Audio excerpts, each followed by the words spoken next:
വർഷം 1985 പോർച്ചുഗലിലെ ഫഞ്ചൽ എന്ന് പറയുന്ന സ്ഥലത്ത് ഒരു കൊച്ചു പയ്യൻ ജനിക്കുകയാണ്. വളരെ ദാരിദ്ര്യം നിറഞ്ഞ ഒരു കുടുംബത്തിലായിരുന്നു അവൻ ജനിച്ചിട്ടുണ്ടായിരുന്നത്. എന്തിനേറെ പറയുന്നു, ഇനിയൊരു കുഞ്ഞിനെ നോക്കുവാനുള്ള സാമ്പത്തികം ഇല്ലാതിരുന്നതിനാൽ പലതവണ ചൂടുള്ള ബിയർ കുടിച്ചുകൊണ്ട് ആ കുഞ്ഞിനെ ഇല്ലാണ്ടാക്കുവാൻ പോലും ശ്രമിച്ചിട്ടുണ്ടായിരുന്നു. പക്ഷേ വിധിയെ തോൽപ്പിച്ചുകൊണ്ട് അവൻ ജനിക്കുകയാണ്. അങ്ങനെ ആ പയ്യൻ സ്കൂളിൽ പഠിക്കുവാൻ പോകുകയാണ്. എന്നാൽ സ്കൂളിൽ ഫീസ് അടയ്ക്കാൻ ക്യാഷ് ഇല്ലാത്തത് കൊണ്ട് ആ പയ്യനെ സ്കൂളിൽ നിന്നും പുറത്താക്കുകയാണ്. എന്നിട്ട് ടീച്ചർ അവനോട് പറയുകയാണ്, നിനക്കിവിടെ പഠിത്തമില്ല, നീ നിന്റെ അച്ഛന്റെ കൂടെ പോയി ജോലി ചെയ്യുന്നു പറഞ്ഞ് കളിയാക്കി പറഞ്ഞു വിടുകയാണ്. അങ്ങനെ വർഷങ്ങൾ മുന്നോട്ട് സഞ്ചരിക്കവേ ഈ ഒരു സ്കൂൾ സാമ്പത്തിക പ്രതിസന്ധി കാരണം തകരുകയാണ്. തുടർന്ന് ഈ ഒരു സ്കൂൾ വാങ്ങുവാൻ അന്ന് പുറത്താക്കപ്പെട്ട ആ പയ്യൻ മറ്റൊരു രാജ്യത്തു നിന്നും വിമാനം കയറുകയാണ്. വിമാനം ലാൻഡ് ചെയ്ത് വിമാനത്തിന്റെ വിൻഡോയിൽ കൂടി ആ ഒരു എയർപോർട്ടിന്റെ പേര് നോക്കിയപ്പോൾ അദ്ദേഹത്തിന്റെ പേരായിരുന്നു അവിടെ കാണുവാൻ സാധിച്ചിട്ടുണ്ടായിരുന്നത്. അതെ, ഇന്ന് അയാളുടെ പേര് കേട്ടാൽ രോമാഞ്ചം കൊള്ളുന്ന ഒരു ജനതയുണ്ട്. അതേ കഷ്ടപ്പാടും കഠിന പ്രയത്നവും കൊണ്ട് കാലത്തിന്റെ വിധി എഴുതിയവൻ, ലോകകപ്പിന് യോഗ്യത നേടണമെന്ന് സ്വപ്നം കണ്ട ഓരോ ജനതയും കിരീടം നേടണമെന്ന് സ്വപ്നം കാണാൻ പഠിപ്പിച്ചവൻ. അതെ,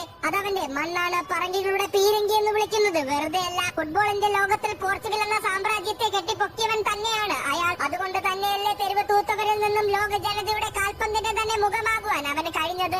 ഞാൻ പറഞ്ഞു വരുന്നത് വേറെ